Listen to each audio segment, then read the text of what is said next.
Dean Napier, Mr. Bell, members of the faculty and members of the student body of this great institution of learning, ladies and gentlemen. Now, there are several things that one could talk about before such a large, concerned, and enlightened audience. There are so many problems facing our nation and our world that one could just take off anywhere. But today I would like to talk mainly about the race problem, since I'll have to rush right out and go to New York to talk about Vietnam tomorrow, and I've been talking about it a great deal this week and weeks before that. But I'd like to use as a subject from which to speak this afternoon the other America. And I use this subject because there are literally two Americas. One America is beautiful for a situation. And in a sense, this America is overflowing with the milk of prosperity and the honey of opportunity. This America is the habitat of millions of people who have food and material necessities for their bodies, and culture and education for their minds, and freedom and human dignity for their spirits. In this America, millions of people experience every day the opportunity of having life, liberty, and the pursuit of happiness in all of their dimensions. And in this America, millions of young people grow up in the sunlight of opportunity. But tragically and unfortunately, there is another America. And this other America has a daily ugliness about it that constantly transforms the buoyancy of hope into the fatigue of despair. In this America, millions of work-starved men walk the streets daily in search for jobs that do not exist. In this America, millions of people find themselves living in rat-infested, vermin-filled slums. In this America, people are poor by the millions, and they find themselves perishing on a lonely island of poverty in the midst of a vast ocean of material prosperity. In a sense, the greatest tragedy of this other America is what it does to little children. Little children in this other America are forced to grow up with clouds of inferiority forming every day in their little mental skies. And as we look at this other America, we see it as an arena of blasted hopes and shattered dreams. Many people of various backgrounds live in this other America. Some are Mexican Americans, some are Puerto Ricans, some are Indians, some happen to be from other groups. Millions of them are Appalachian whites. Probably the largest group in this other America, in proportion to its size in the population, is the American Negro. The American Negro finds himself living in a triple ghetto, a ghetto of race, a ghetto of poverty, a ghetto is to deal with this problem, of the two Americas. We are seeking to make America one nation indivisible, with liberty and justice for all. Now let me say that the struggle for civil rights, or the struggle to make these two Americas one America, is much more difficult today than it was 5 or 10 years ago. For about a decade or maybe 12 years, we struggled all across the South in glorious struggles to get rid of legal, overt segregation and all of the humiliation that surrounded that system of segregation. In a sense, this was a struggle for decency. We could not go to a lunch counter in so many instances and get a hamburger or a cup of coffee. We could not make use of public accommodations. Public transportation was segregated, and often we had to sit in the back, and within transportation within cities, we often had to stand over empty seats because sections were reserved for whites only.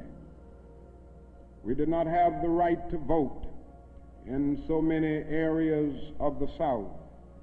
And the struggle was to deal with these problems.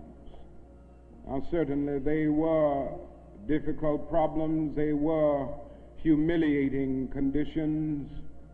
And by the thousands, we protested these conditions.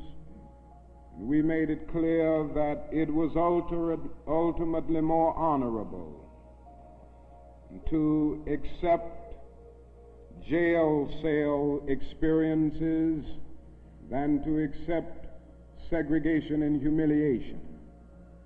By the thousand, students and adults decided to sit in at segregated lunch counters to protest conditions there. And when they were sitting at those lunch counters, they were in reality standing up for the best in the American dream and seeking to take the whole nation back to those great wells of democracy which were dug deep by the founding fathers in the formulation of the Constitution and the Declaration of Independence. Many things were gained as a result of these years of struggle. In 1964, the Civil Rights Bill came into being after the Birmingham movement, which did a great deal to subpoena the conscience of a large segment of the nation to appear before the judgment seat of morality on the whole question of civil rights. After the Selma movement in 1965, we were able to get a voting rights bill. Now, all of these things represented strides, but we must see that the struggle today is much more difficult. It's more difficult today because we are struggling now for genuine equality. And it's much easier to integrate a lunch counter than it is to guarantee a livable income and a good, solid job. It's much easier to guarantee the right to vote than it is to guarantee the right to live in sanitary, decent housing conditions. It is much easier to integrate a public park than it is to make genuine, quality, integrated education a reality. And so today we are struggling for something which says we demand genuine equality. It's not merely a struggle against extremist behavior toward Negroes.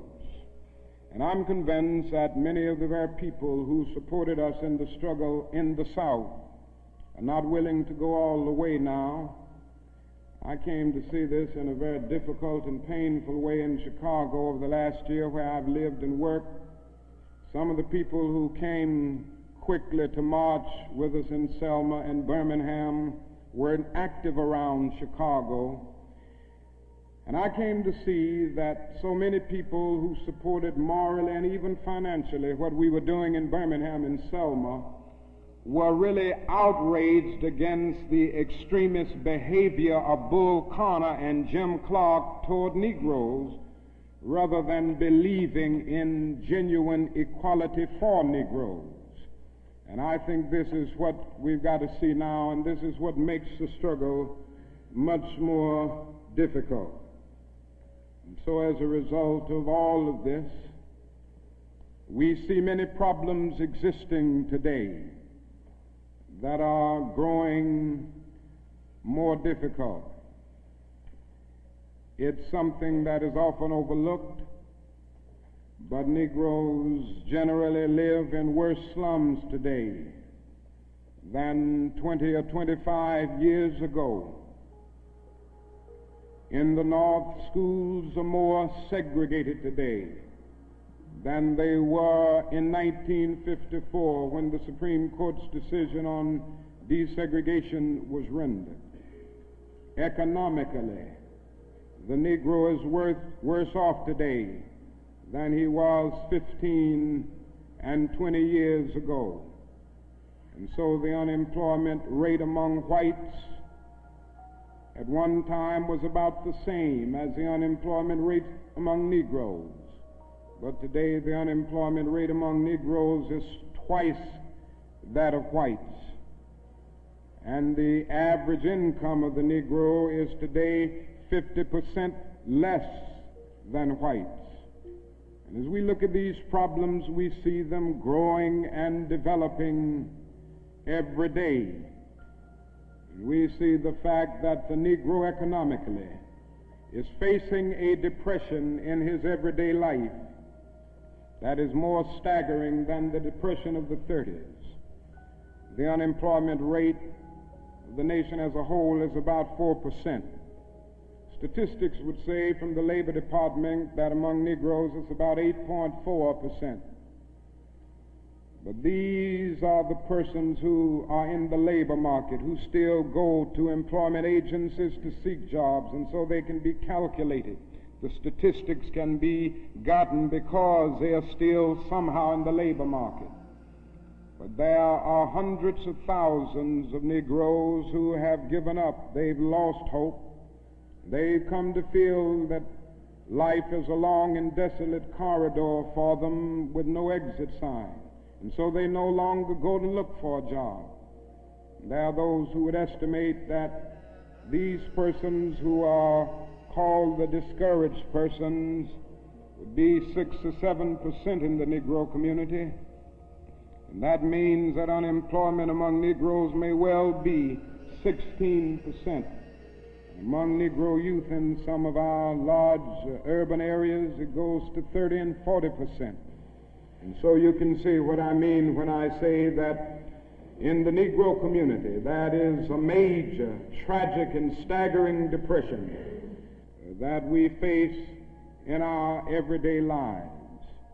Now, the other thing that we've got to come to see now that many of us didn't see too well during the last 10 years, and that is that racism is still alive in American society and much more widespread than we realize.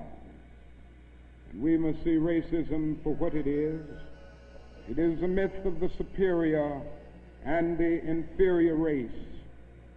It is the false and tragic notion that one particular group, one particular race is responsible for all of the progress, all of the insight, and the total flow of history. And the theory that another group or another race is totally depraved, innately impure, and innately inferior. In the final analysis, racism is evil because its ultimate logic is genocide. Hitler was a sick and tragic man who carried racism to its logical conclusion.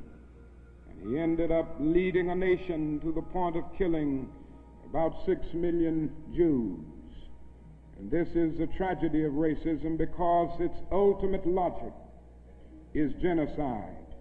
If one says that I am not good enough to live next door to him, if one says that I am not good enough to eat at a lunch counter, or to have a good, decent job, or to go to school with him, merely because of my race, he is saying consciously or unconsciously that I do not deserve to exist. To use a philosophical analogy here, racism is not based on some empirical generalization. It is based rather on an ontological affirmation. It is not the assertion that certain people are behind culturally or otherwise because of environmental conditions. It is the affirmation that the very being of a people is inferior. And this is the great tragedy of it. I say that however unpleasant it is, we must honestly see and admit that racism is still deeply rooted all over America. It's still deeply rooted in the North, and it's still deeply rooted in the South. Now, this leads me to say something about another discussion that we hear a great deal, and that is the so-called white backlash. And I would like to honestly say to you that the white backlash is merely a new name for an old phenomenon. It's not something that just came into being because shouts of black power, or because Negroes engaged in riots in Watts, for instance. The fact is that the state of California voted a fair housing bill out of existence before anybody shouted black power, or before anybody rioted in Watts. It may well be that shouts of black power and riots in Watts and the Harlems and the other areas are the consequences of the white backlash rather than the cause of them. What it is necessary to see is that there has never been a single solid, monistic, determined commitment on the part of the vast majority of white Americans, the whole question of civil rights and on the whole question of racial equality. This is something that truth impels all men of goodwill to admit. It is said on the Statue of Liberty that America is the home of exiles. But it doesn't take us long to realize that America has been the home of its white exiles from Europe. But it has not evinced the same kind of maternal care and concern for its black exiles from Africa. It is no wonder that in one of his sorrow songs, a Negro could sing out, "Sometimes I feel like a motherless child." What great estrangement, what great sense of rejection caused the people to emerge with such a metaphor as they looked over their lives. What I'm trying to get across is that our nation has constantly taken a positive step forward on the question of racial justice and racial equality. But over and over again, at the same time, it made certain backward steps. And this has been the persistence of the so-called white backlash. In 1863, the Negro was freed from the bondage of physical slavery. But at the same time, the nation refused to give him land to make that freedom meaningful. And at that same period, America was giving millions of acres of land in the West and the Midwest, which meant that America was willing to undergird its white peasants from Europe with an economic floor that would make it possible to grow and develop. And refused to give that economic floor to its black peasants, so to speak. And this is why Frederick Douglass could say that emancipation for the Negro was freedom to hunger, freedom to the winds and rains of heaven, freedom without roofs to cover their heads. He went on to say that it was freedom without bread to eat, freedom without land to cultivate. It was freedom and famine at the same time. But it does not stop there. In 1875, the nation passed a civil rights bill and refused to enforce it. In 1964, the nation passed a weaker civil rights bill. And even to this day, that bill has not been totally enforced in all of its dimensions. The nation heralded a new day of concern for the poor, for the poverty-stricken, for the disadvantaged, and brought into being a poverty bill. But at the same time, it put such little money into the program that it was hardly and still remains hardly a good skirmish against poverty. White politicians in suburbs talk eloquently against open housing, and in the same breath contend that they are not racist. Now all of this and all of these things tell us that America has been backlashing on the whole question of basic constitutional and God-given rights for Negroes and other disadvantaged groups for more than 300 years. So these conditions, persistence of widespread poverty, of slums, and of tragic conditions in schools and other areas of life, all of these things have brought about a great deal of despair and a great deal of desperation, a great deal of disappointment and even bitterness in the Negro communities. Today, all of our cities confront huge problems. All of our cities are potentially powder kegs as a result of the continued existence of these conditions. Many in moments of anger, many in moments of deep bitterness, engage in riots.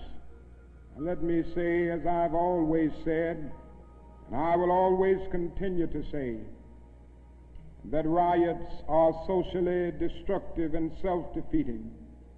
I'm still convinced that nonviolence is the most potent weapon available to oppress people in their struggle for freedom and justice.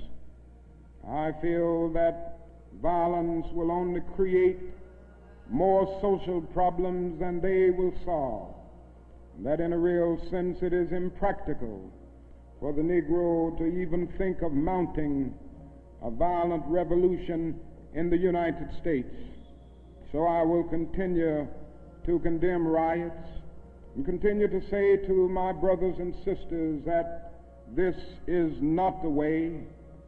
Continue to affirm that there is another way. But at the same time, it is as necessary for me to be as vigorous in condemning the conditions which cause persons to feel that they must engage in riotous activities as it is for me to condemn riots. I think America must see that riots do not develop out of thin air. Certain conditions continue to exist in our society, which must be condemned as vigorously as we condemn riots. But in the final analysis, a riot is the language of the unheard. What is it that America has failed to hear? It has failed to hear that the plight of the Negro poor has worsened over the last few years. It has failed to hear that the promises of freedom and justice have not been met.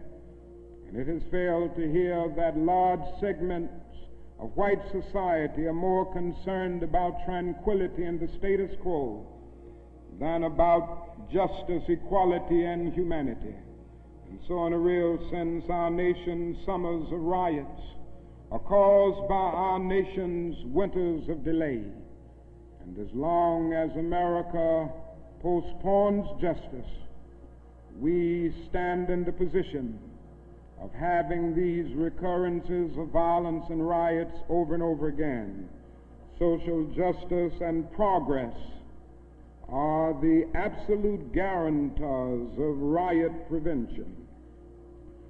Now let me go on to say that if we are to deal with all of the problems that I've talked about, if we are to bring America to the point that we have one nation, indivisible, with liberty and justice for all, there are certain things that we must do. The job ahead must be massive and positive.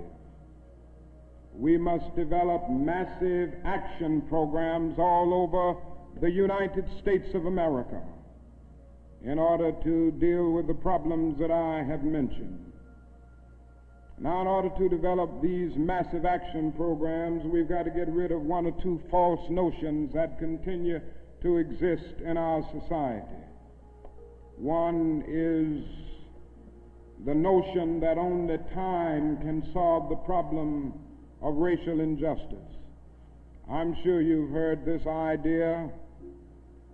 It is the notion almost that is something in the very flow of time that will miraculously cure all evils. And I've heard this over and over again. There are those, and they're often sincere people, who say to Negroes and their allies in the white community that we should slow up and just be nice and patient and continue to pray, and in 100 or 200 years the problem will work itself out, because only time can solve the problem. I think that is an answer to that myth, and it is that time is neutral. It can be used either constructively or destructively. And I'm absolutely convinced that the forces of ill will in our nation, the extreme righteous in our nation, have often used time much more effectively than the forces of goodwill.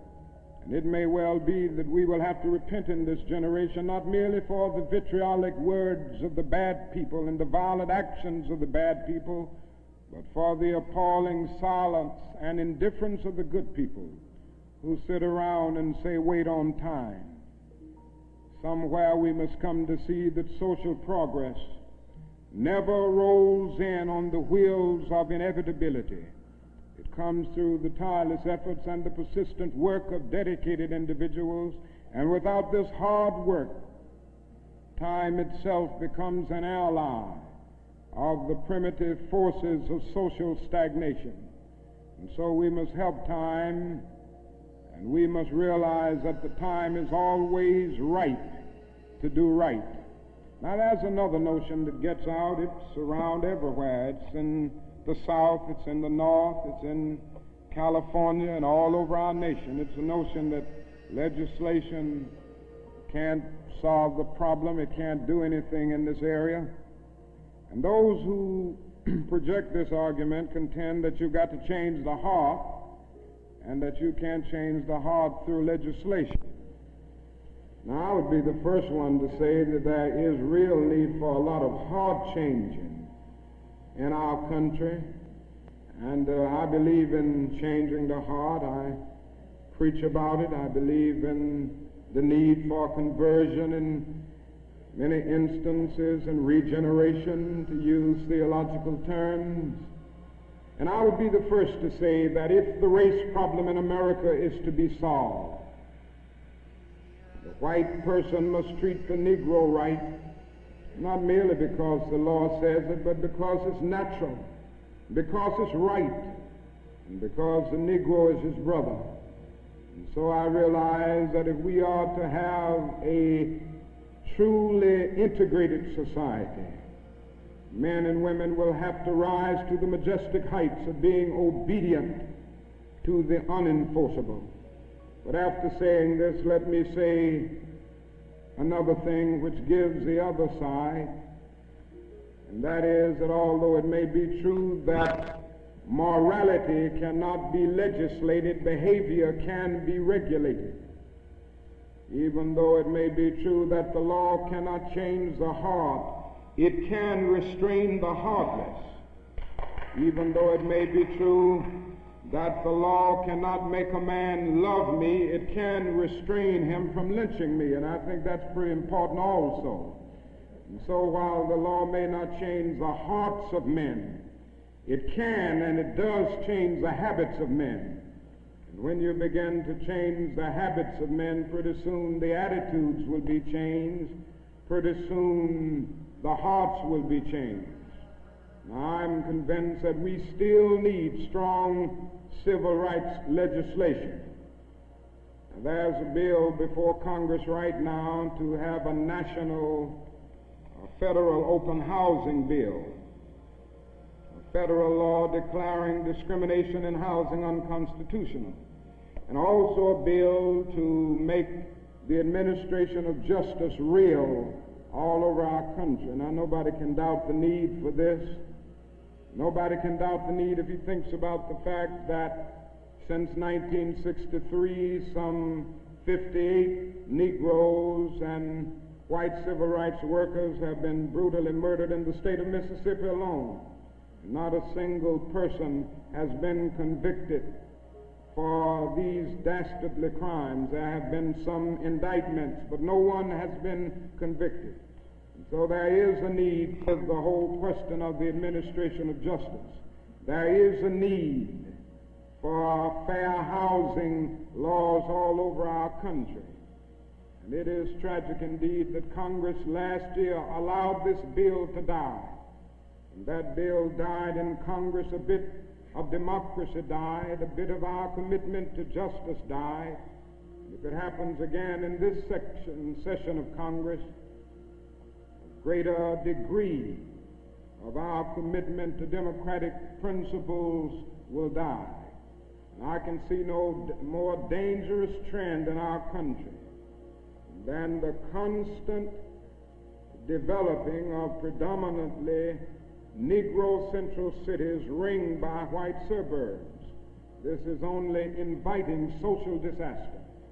And the only way this problem will be solved is by the nation taking a strong stand, and by state governments taking a strong stand against housing segregation and against discrimination in all of these areas.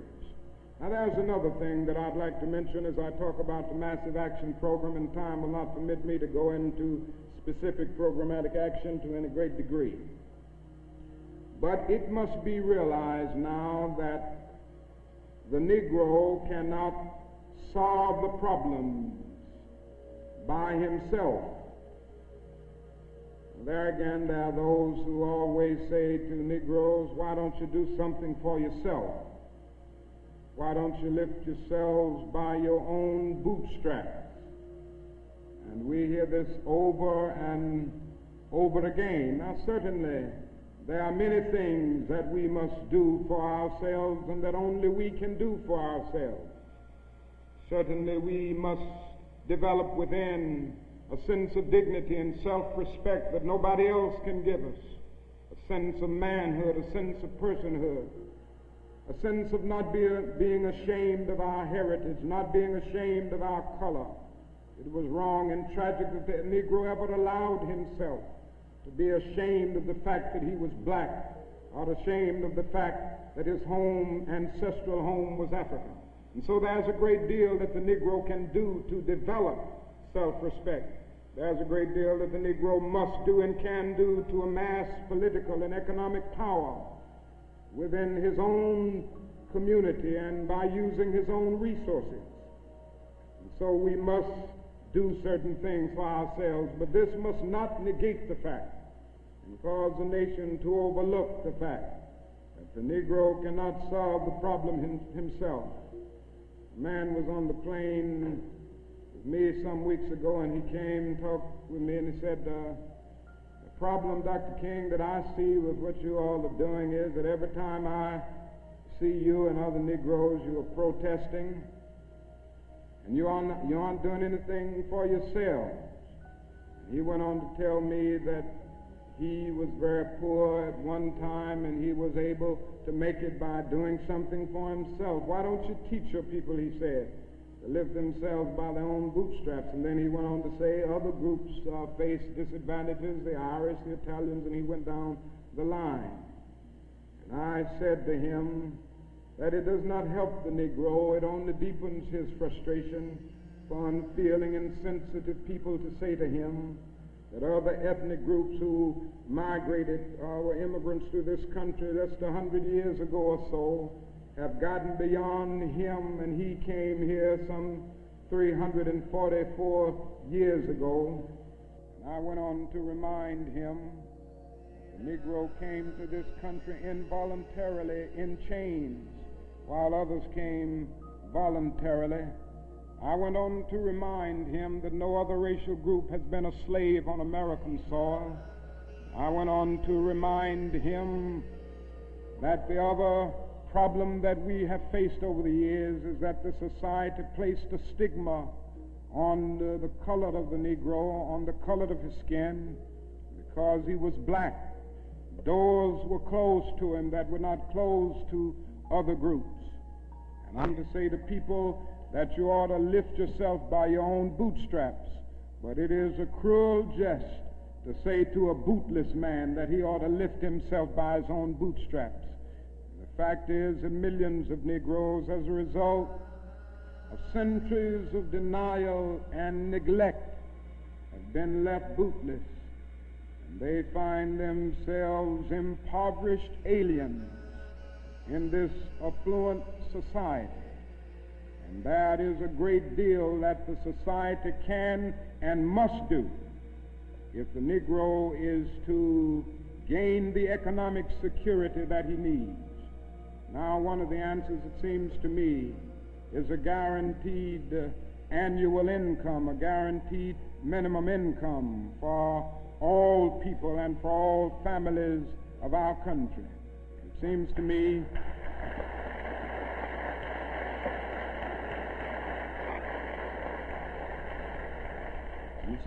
that the civil rights movement must now begin to organize for the guaranteed annual income, begin to organize people all over our country and mobilize forces so that we can bring to the attention of our nation this need and this something which I believe will go a long, long way toward dealing with the Negro's economic problem and the economic problem with many other poor people confronting our nation.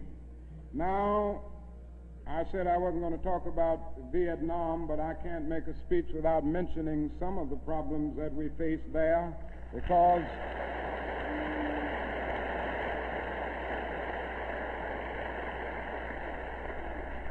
I think this war has diverted attention from civil rights. It has strengthened the forces of reaction in our country and has brought to the forefront the military-industrial complex that even President Eisenhower warned us against at one time. And above all, it is destroying human lives.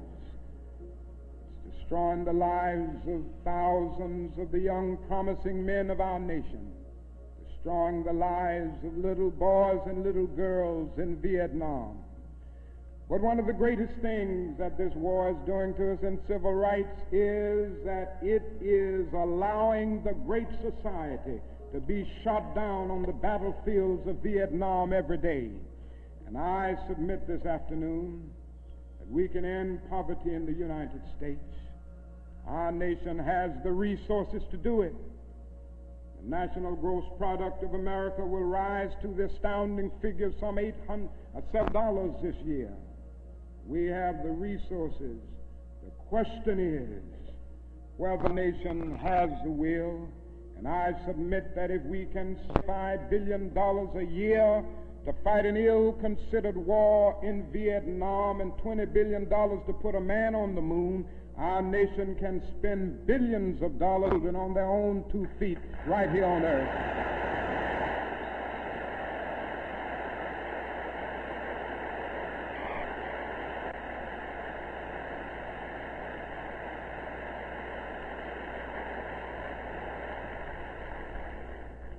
Let me say another thing that's more in the realm of the spirit, I guess.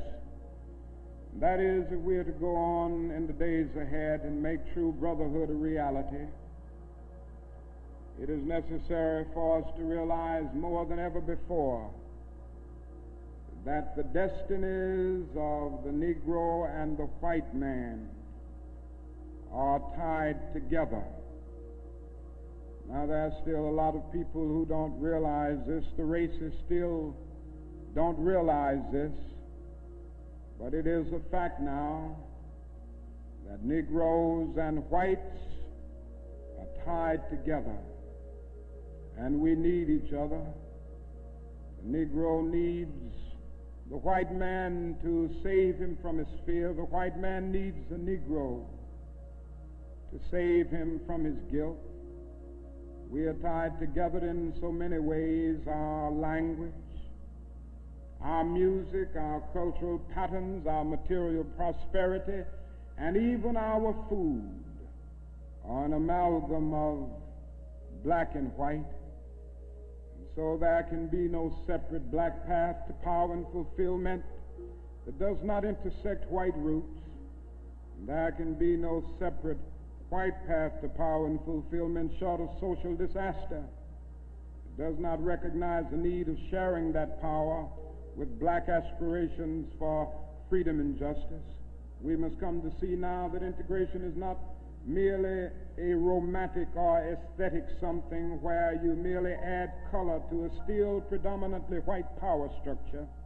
Integration must be seen also in political terms, where there is shared power and where black men and white men share power together to build a new and a great nation. In a real sense, we're all caught in an inescapable network of mutuality, tied in a single garment of destiny. John Donne placed it years ago in graphic terms: no man is an island entire itself. Every man is a piece of the continent, a part of the main. And he goes on toward the end to say, any man's death diminishes me because I'm involved in mankind. Therefore never sin to know for whom the bell tolls. It tolls for thee. And so we all in the same situation. The salvation of the Negro will mean the salvation of the white man, and the destruction, the life, and of the ongoing progress of the Negro will be the destruction of the ongoing progress of the nation. Now let me say finally that we have difficult days ahead, but I haven't despaired. Somehow I maintain hope in spite of hope, and I've talked about the difficulties and how hard the problems will be as we tackle them. But I want to close by saying this afternoon that I still have faith in the future, and I still believe that these problems can be solved. And so I will not join anyone who will say that we still can't develop a coalition of conscience. I realize and understand the discontent and the agony and the disappointment and even the bitterness of those who feel that whites in America cannot be trusted. And I would be the first to say that there are all too many who are still guided by the racist ethos.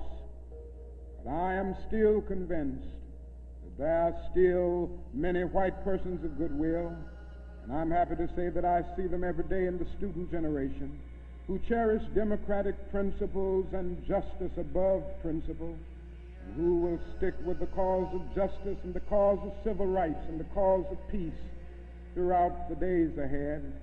And so I refuse to despair. I think we're going to achieve our freedom, because however much America strays away from the ideals of justice, the goal of America is freedom. Abused and scorned though we may be, our destiny is tied up in the destiny of America. Before the Pilgrim Fathers landed at Plymouth, we were here.